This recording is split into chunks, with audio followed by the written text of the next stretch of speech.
should really get hung up, as sometimes Republicans are wont to do, on whether sufficient proof exists to convict Joe Biden of a financial crime. That's irrelevant here.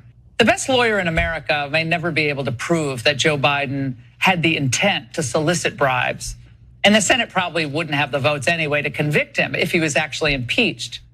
But that is beside the point. It's not about whether Joe himself committed a crime. It's about whether we really want to reward this family with 4 more years in office. So that's such a stupid, insipid thing. Obviously, you don't want Joe Biden to be president again. Every single person knows that not a person on your network or watching it wants him to be president again. That doesn't mean, well, then obviously, because we don't, and that's a new revelation, we have to focus on a crime that we're literally telling you we don't care whether can ever be proven.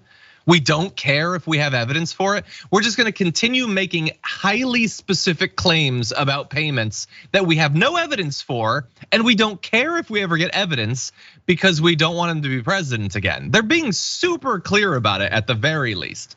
But I will say, as a general rule, the thing that bothers me so much about this story isn't just that there doesn't seem to be evidence and that they don't care. It's what do they actually have a problem with? Because they're implying it's soliciting bribes. They're implying it's using your position in politics to gain some sort of benefit.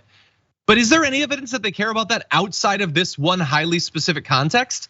She's perfectly fine with every single Republican in politics soliciting bribes from every rich person, every corporation. They pull in millions of dollars of bribes and she's never had a problem with that. The Democrats, almost all of them do it too. This is not about a general principle about avoiding corruption in politics. This is just about this one guy in this one context.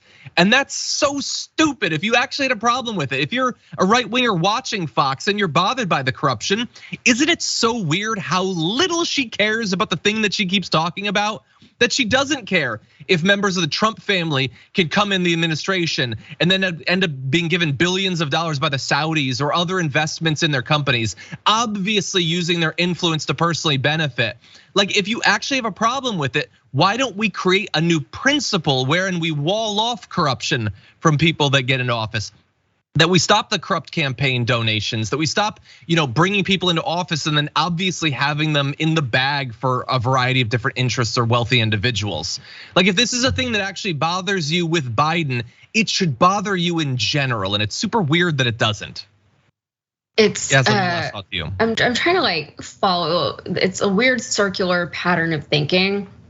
Like, we don't want Biden in office, so you ask why? Well, because he does all these things that are corrupt and bad. But if those things aren't real, then why do you want him out of office? Like, just say you don't want him out of, say you want him out of office, and you don't have to make up reasons not to. There's a lot of reasons for somebody who wouldn't want, for somebody to not want Joe Biden to be the president now or again, right? They have those reasons, but they have to drum. It's mind-boggling to me that she's saying it doesn't matter whether or not this evidence exists. They can just make up literally anything. They can pull numbers out of thin air, hand feed it to their audience, right? Because they have the platform to do so, even after they just had to pay like $1 million or $1 or $2 billion for defamation and for lying about things that didn't happen.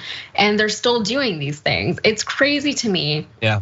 That they're now saying the evidence doesn't matter. So I can just say anything here and that's it. Now it's real. It's not. It gives the game away. At least in that she is similar to the audience. They don't care either. Check out the Damage Report podcast each day, wherever you get your podcasts, whether Pocket Casts or Stitcher or iTunes. You can join me as I give you the news and stories you want, with a range of co-hosts and interview guests jumping in on the fun each day. Again, that's the Damage Report, wherever you get your podcasts. And if you get them at iTunes, don't forget to rate and review. Sometimes I'll read them live on the show.